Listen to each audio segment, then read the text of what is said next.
গুলি করে। ঠাস ঠুস কয়েকটা গুলির মধ্যে একটা গুলি লাগে তার কোমরে। খানিকটা ভাঁজ হয়ে যায় শরীর। সম্ভবত সে বুঝতে পারে নাই। ঘাড় ঘুরিয়ে কোমর দেখার চেষ্টা করে একবার, তারপর আবার আগের মতো আবার দুই হাত প্রসারিত করে সিনা টান করে দাঁড়ায়। ডান হাতে ছোট্ট একটা লাঠি। বিশ্ববিদ্যালয়ের প্রধান ফটকের পাশে বেশ কয়েকজন পুলিশ, হাতে রাইফেল, রাইফেলের তাজা গুলি, আবারও গুলির শব্দ। পরে গুলিটা কোথায় লাগলো বোঝা গেল না। তবে আবু সাইদ টলছে, পড়বে পড়বে ভাব, কিন্তু সে সোজা হয়ে দাঁড়ানোর চেষ্টা করছে।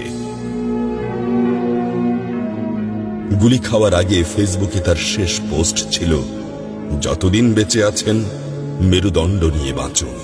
সেজন্যই হয়তো গুলি খাওয়ার পরও সোজা হয়ে দাঁড়াতে চাইছিল, কিন্তু পারছিল না। আবু সাইদের মেরুদণ্ড সোজা থাকলেও শরীরটা মাটির দিকে ক্রমশ ঝুলে পড়ছিল। সবুজ জামা পরা বন্ধু এগিয়ে আসে, পুলিশের গুলির ভয় ডর পাশে রেখে আবু সাইদকে ধরে। আরো দু একজন আসে, আবু সাইদকে হাসপাতালে নিতে হবে। আবু সাইদ হাঁটতে পারছে না, শরীর ছেড়ে দিচ্ছে। 4-5 জন হাত পা ধরে শূন্যে তোলে। আবু সাইদ ঝুলছে আর রক্ত পড়ছে টপ টপ টপ।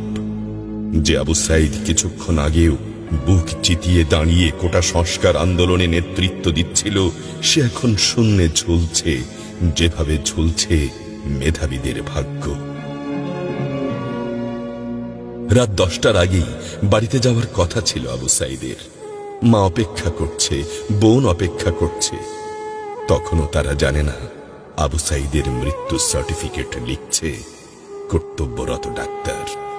নাম আবু সাইদ, পিতা মকবুল, ঠিকানা বাবনপুর, পীরগঞ্জ, রংপুর।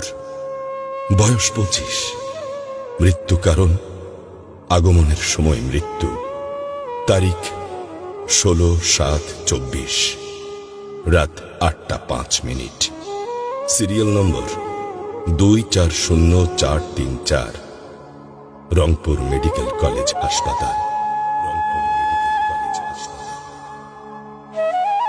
পরিবারের একমাত্র শিক্ষিত ছেলেটা খুন হয়ে গেছে। মা যখন জানল দুনিয়া কি আর ঠিক আছে তার কাছে, বিলাপ করে বলে, আমার ছেলেরে চাকরি না দিবি না দে, গুলি করলো কেন? বোন সুমি আর্তনাদ করে বলে, 3টা গুলি কেন আমারে করলো না? আবু সাইদ ফেসবুকে আরো লিখেছিল, যদি আজ শহীদ হই তবে আমার নিথর দেহটা রাজপথে ফেলে রাখবেন।